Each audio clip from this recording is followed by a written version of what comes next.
Just हामीले call मात्रै गर्नु पर्यो।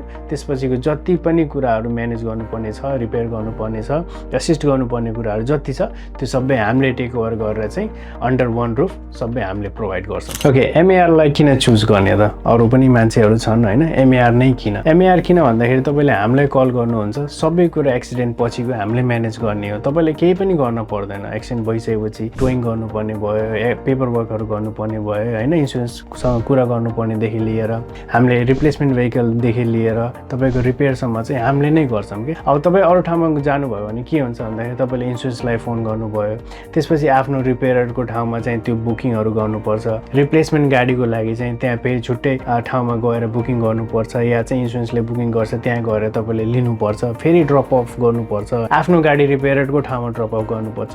यो सबै ह्यासल हुन्छ। तर हामीलाई फोन गर्नुभयो भने चाहिँ त्यो सबै कुरा चाहिँ हामीले ह्यान्डल गर्छौँ। जस्ट हामीले कल मात्रै गर्नु पर्यो।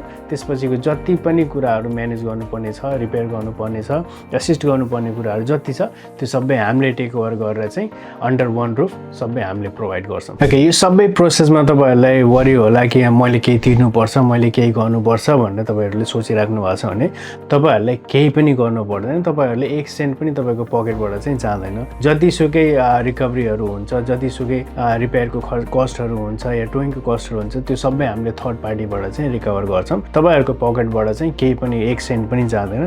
त्यही भएर चाहिँ ढुक्क भएर चाहिँ हामीलाई कल गर्दा हुन्छ। Thank you.